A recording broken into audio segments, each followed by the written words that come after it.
जय श्री राम मेरे प्यारे दर्शकों। मैं आपका शीतल वास्तु एक आज नए टॉपिक के साथ फिर से आपके सामने प्रस्तुत हूँ।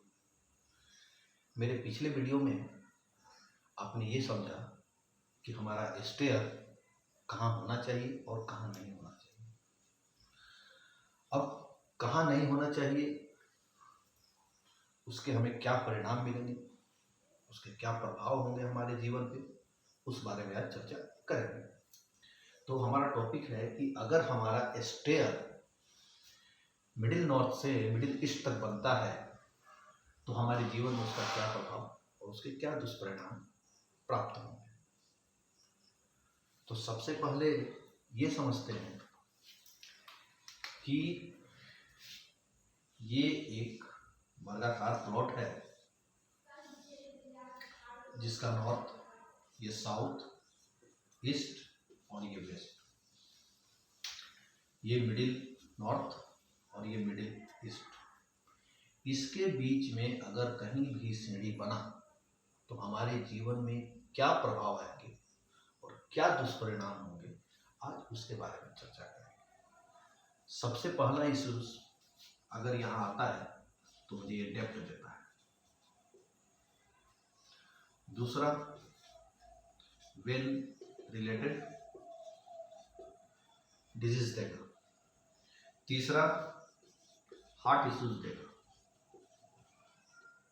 और चौथा अपॉर्चुनिटीज को ब्लॉक करेगा। क्यों करेगा, अब इसके बारे में समझिए। आखिर ऐसा क्या है यहाँ पे कि यहाँ सीढ़ी बनते ही ये प्रॉब्लम्स हमारे जीवन में आने लगता है। तो सबसे पहले ये समझाएं कि वास्तु का जो एक स्टैंडर्ड फार्मूला क्या है कि हमेशा नॉर्थ और ये ईस्ट हल्का होना चाहिए। किससे? वेस्ट और साउथ से। दूसरा, हमारा पूरा नॉर्थ और ये ईस्ट नीचा होना चाहिए। किससे?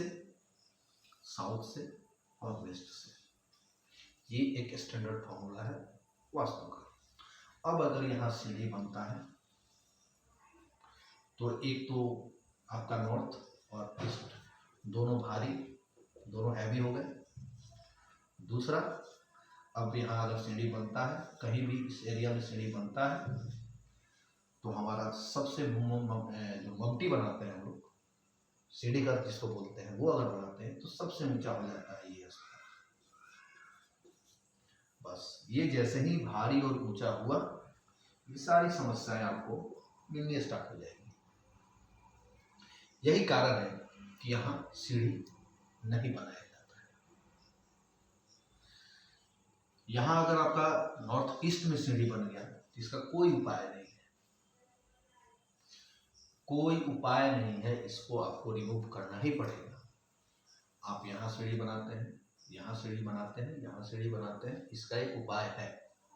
लेकिन उपाय भी करते समय आपको एक वास्तु सलाहकार से सलाह लेके ही उसमें तोड़ फोड़ करवाना चाहिए।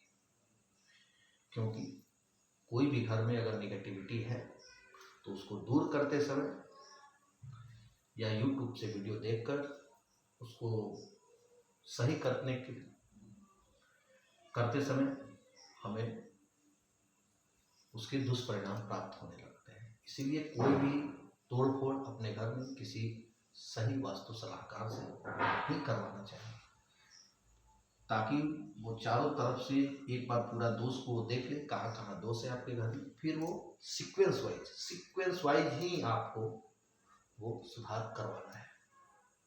अगर सीक्वेंस वाइज नहीं करवाएंगे तो हमारे जीवन में और भी तरह तरह की परेशानियां आनी स्टार्ट हो जाएगी। इसलिए कोई भी निर्माण गलत हो गया हो तो वास्तु सलाहकार के बिना आपको